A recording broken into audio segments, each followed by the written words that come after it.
Pernah tak saudara terfikir, sejak bila sebenarnya orang Melayu ni ada? Atau kerajaan Melayu yang paling tua tu kerajaan mana? Tak usah bingung. Bukan saudara aja yang penasaran. Banyak juga orang lain yang nak tahu. Soalnya, sejarah Melayu ni macam cerita keluarga besar yang dah hidup ribuan tahun. Menyebar dari Sumatera ke Champas sampai ke Patani sampai Brunei. Hari ni kita cuba ulas satu-satu dari yang paling tua sampai yang membentuk wajah Melayu kita sekarang.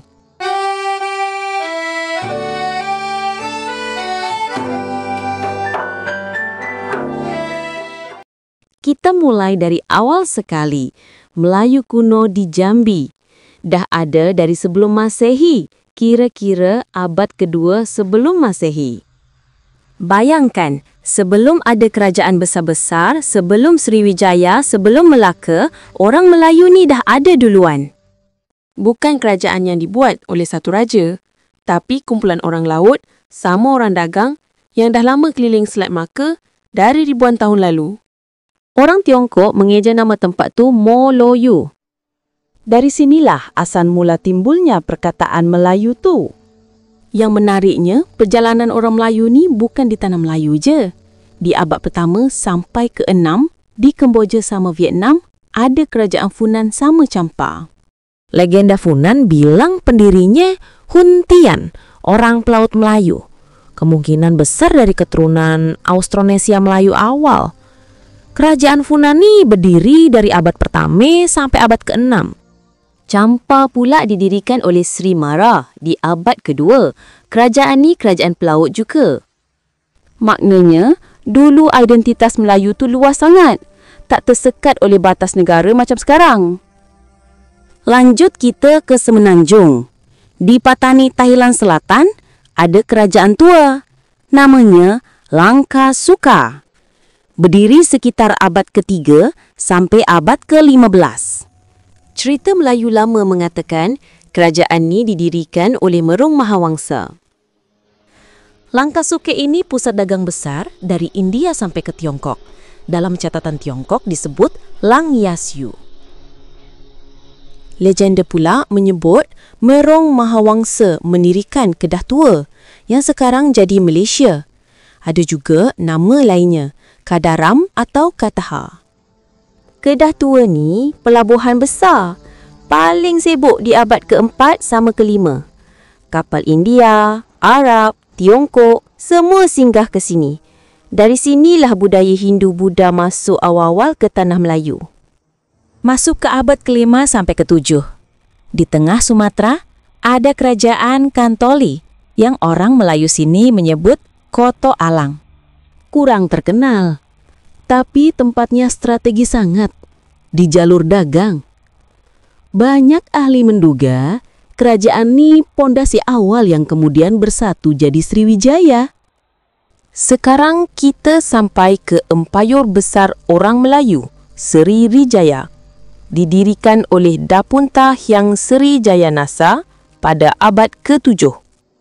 Sriwijaya ni bukan kerajaan kecil-kecil. Ini empayar laut, menguasai Selat Melaka, Selat Sunda sampai jaringan dagang antarabangsa.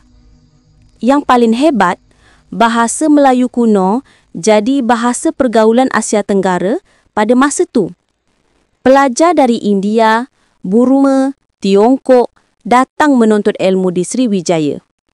Masa Sriwijaya itulah masa paling gemilang dunia Melayu. Bila Sriwijaya dah mulai lemah, muncul pula kerajaan Dharmasraya di Jambi, abad ke-11 sampai abad ke-14. Ini disebut dalam Prasasti Padang Roco, 1286. Dipimpin oleh keluarga Mauliwarma Dewa. Mereka tetap teguh memegang tradisi Melayu. Di Sumatera Barat, muncul kerajaan Pagaruyung, dipimpin Aditya Warman. Kerajaan ni campuran budaya Minang, Sriwijaya, sama Majapahit. Pagaruyung bukan cuma kuat, tapi budayanya juga kaya sangat. Minangkabau sampai sekarang masih kuat adatnya.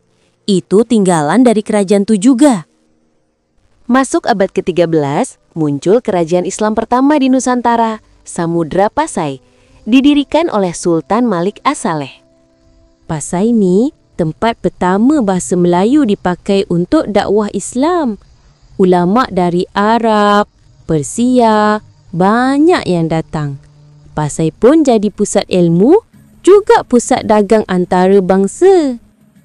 Seterusnya, kerajaan Melayu paling masyhur, Kesultanan Melaka.